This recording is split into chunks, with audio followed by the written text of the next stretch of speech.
அடுத்தது விஜய் தனி விமானத்தில் டெல்லிக்கு போனாருன்னு சொல்லி அதை ஒரு பெரிய பிரச்சனையாக்குறாங்க.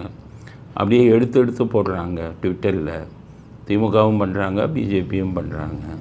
என்னென்னு கேட்டிங்கன்னா, அவர் எப்படி தனி விமானத்தில் போனார்? 13 பேர் போயிருக்காங்க விஜய் போன விமானத்தில். அது ஒரு நாளைக்கு இவங்க போனதுக்கு 20 லட்சம் ரூபாய் இருக்குது. இது 2 பேரும் மாற்றி விஜய் சப்போர்ட் பண்ணுறங்கிறதுக்கே இல்லை. தனி விமானத்தில் போகிறாங்கன்னா ஏன் இருந்தாலும் சம்பாதிச்ச பணத்தில் போகிறான். உங்களுக்கு என்ன வந்தது? ஒரு முதலமைச்சராக இருந்து போனார் ஸ்டாலின். யாரோட போனார்? அவர் குடும்பத்தோடு துபாய்க்கு தனி விமானத்தில் போனார். கணக்கு யார் கணக்கில் எழுதினார்? நம்ம கணக்கில் எழுதினார். அன்றைக்கி கேள்வி கேட்டீங்களா? பிஜேபி கேட்டு இருக்கணுமில்ல. எப்படியா நீ மக்கள் வரி பணத்தில் உன் குடும்பத்தோட தனி விமானத்தில் போகிற ஒரு எவ்வளவு செலவாகும்னு இல்லை கேட்கணும். அன்றைக்கி கேட்டிங்களா? இல்லையே டிடிவி தினகரன் கொரோனா டைமில் அவர் நேட்டாவை பார்க்க போனார். பாஜக தலைவர் நேட்டாவை டெல்லிக்கு தனி விமானத்தில் போனார். அன்றைக்கி ஏன் கேட்கல நீங்கள்? காரணம் சொந்த பணத்தில் போனார். அதை நீங்கள் எப்படி கேட்க முடியும்? அதே மாதிரி விஜய் இப்போ போகிறாருன்னா 20 லட்சம் ஆகுதுன்னா அவர் சொந்த சம்பாதிச்ச பணத்தை இருந்து கொடுக்குறாரு. அதை பெருசாக்குனீங்கன்னா அரசியல் அடிப்படை வேதாந்தமே உங்களுக்கு தெரியலைன்னு தானே அர்த்தம். அதெல்லாம் பெருசாக்கலாமா? அவங்க சொந்த பணத்தில் போகிறாங்க. அரசாங்க பணத்திலேயே போகிறாங்க. அரசாங்க பணத்தில் போகாத போது அதை இது பண்ணணும்ல. நீங்கள் பிஜேபிக்கு தான் கேட்குறேன். இதே கருணாநிதிக்கு சமாதி அரசாங்க பணத்தில் 200 கோடிக்கு மேலே செலவு பண்ணி கட்டியிருக்காங்கன்னு சொல்கிறாங்க. மத்திய அரசாங்கத்தில் இருந்தீங்கல்ல, எதையாச்சும் தட்டி கேட்டீங்களா? எப்படியா நீ அரசாங்க பணத்தில் சமாதிக்கு 100கணக்கான கோடி பணத்தை செலவு பண்ணுன்னு அன்னைக்கு மத்திய அரசாங்கத்தில் இருக்கிற நீங்கள் கேள்வி கேட்டீங்களா? கடலுக்குள்ளே 80 அடி சிலை கட்டுறங்கும் போது அதுக்கு அனுமதி கொடுத்தீங்களே. எப்படியா நீ மக்கள் பணத்தில் ஒரு 80 அடி சிலையை தியாகி கருணாநிதிக்கு நீ கொடுக்குறேன்னு கேள்வி கேட்டீங்களா? அப்போ திமுகவை பார்த்தெல்லாம் இந்த கேள்வி கேட்கல. திமுகவின் குடும்ப உறுப்பினர்கள், ஸ்டாலினின் குடும்ப உறுப்பினர்கள் துபாய்க்கு அரசாங்க செலவில் தனி விமானத்தில் போகும்போது இந்த கேள்வியை கேட்காத பிஜேபி இப்போ விஜய்க்கு மட்டும் நீங்கள் கேட்டிங்கன்னா என்ன அர்த்தம்? நியாயம்னு வேணும்ல. அதனால் விஜய்க்கு போனதில் தப்பு இல்லை. அது அவருடைய சொந்த பணத்தில் போயிருக்காரு. அரசாங்க பணத்தில் யாராச்சும் போனால் அப்போது நீங்கள் கேள்வி கேட்கலாம் அப்படிங்கிறத பிஜேபிக்கு பதிலாக நம்ம சொல்ல விரும்புகிறோம். என்னடா அவர் பிஜேபியை மறுபடியும் தாக்க ஆரம்பிச்சிருக்காங்க. தப்பு செஞ்சால் தாக்கித்தானே ஆகணும். தப்பு செஞ்சால் ஜால்ட்டை அடிக்கிறதுக்கு நாங்கள் ஒன்றும் இது இல்லை. யாருக்கும் ஜால்ட்டை அடிக்க மாட்டோம். இப்போ விஜய் கட்சியிலேருந்து எனக்கு அழைப்பு வந்தது, சேருங்கன்னு. நான் என்ன சொல்லிட்டேன்? நாங்கள் ஒரு தனி இயக்கத்தை வச்சுருக்கோம். எங்கள் இயக்கம் வேண்டுமானால் கூட்டணி மாதிரி உங்கள்கிட்ட சேரலாம். நான் தனிப்பட்ட முறையில் உங்கள் கட்சியில் சேர முடியாதுன்னு சம்மந்தப்பட்டவங்ககிட்ட சொல்லிட்டேன்.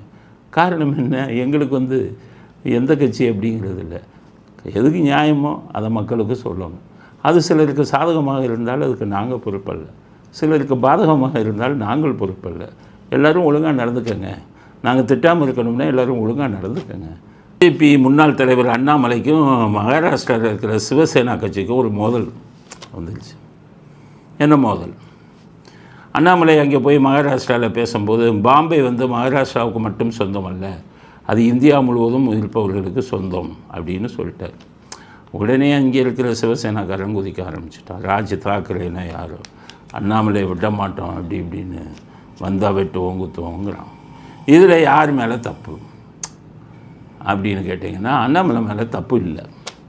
அவர் பெருமையாக தான் சொன்னார். பாம்பேங்கிறது ஒரு பெரிய நகரம், தொழில் நகரம், உலகம் வர்த்தகம் அங்கே அவ்வளோ அதிகம் இருக்குது. அது இந்தியாவுக்கே சொந்தம்னு சொன்னால் உங்களுக்கு தானே இப்போ மரியாதை. இப்போ சென்னைக்கு வரான்.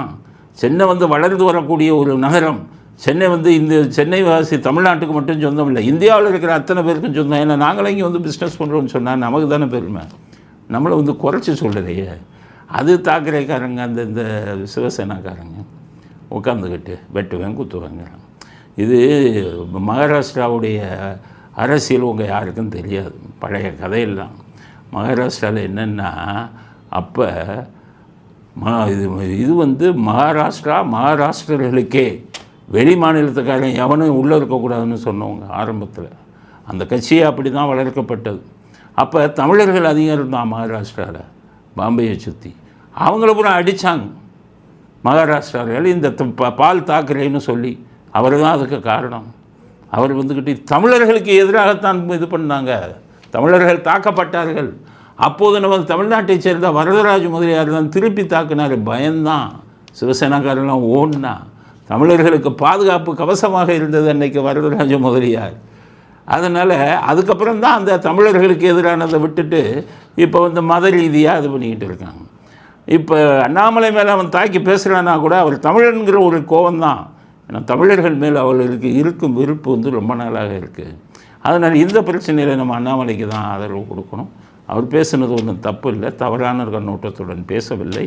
அதனால் எந்த சிவசேனாக்காரர்கள் யார் வந்தாலும் அவர்களை சந்திப்பதற்கு அண்ணாமலை தயாராக இருங்கள். இந்த விஷயத்தில் உங்களுக்கு எல்லாரும் ஆதரவு கொடுப்பாங்க, இந்த விஷயத்தில் மட்டும்தான்.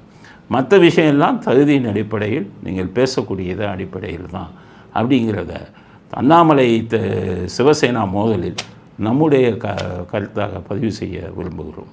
இத்துடன் இன்றைய அரசியல் ஆடுகளம் நிறைவு பெறுகிறது.